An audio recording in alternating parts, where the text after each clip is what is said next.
নমস্কার, আমি প্রীতি। আমার আরও একটি মিনি ব্লগে তোমাদের সবাইকে জানাই অনেক স্বাগত। আগের একটা ভিডিওতে আমি বলেইছিলাম আমি একটা শান্তির জায়গায় যাচ্ছি, আর শান্তির জায়গাটা হচ্ছে আমার নিজের বাড়ি। নিজের বাড়ি মানেই শান্তির জায়গা, তোমরা সবাই বুঝতেই পারবে। ওর বাবা ওইদিকে ওকে রেডি করে দিচ্ছে, মানে রেডি করা হয়ে গেছে, আর ছেলের তো ঘুমে চোখ ঢুলে আসছে, তাই জন্য বিরক্ত হচ্ছে। এই বেরিয়ে পড়লাম আমরা আমার বাড়ি যাওয়ার উদ্দেশ্যে।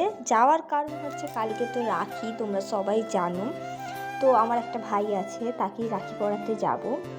জানি সেরকম কিছু দেওয়ার হয়তো এখন সামর্থ্য নেই, যতটুকু পারি সেইটুকুই চেষ্টা করব, আর আশীর্বাদ তো দিয়েই দেবো। আর একটা কথা বলি, এই যে ফুল দোকানদারটা আমাকে ঠকিয়ে দিয়েছে বলতে পারো।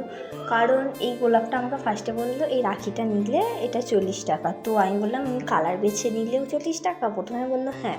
তারপর যখন গোলাপ তৈরি হয়ে রাখি তৈরি হয়ে গেছে, তারপর আমাকে বলছে 70 টাকা। আমি বলছি কেন? তো বলছে গোলাপটার দাম শুধু 40 টাকা, রাখিটার দাম তো 70 টাকা। তো নিতে বাধ্য, কিছু করার নেই।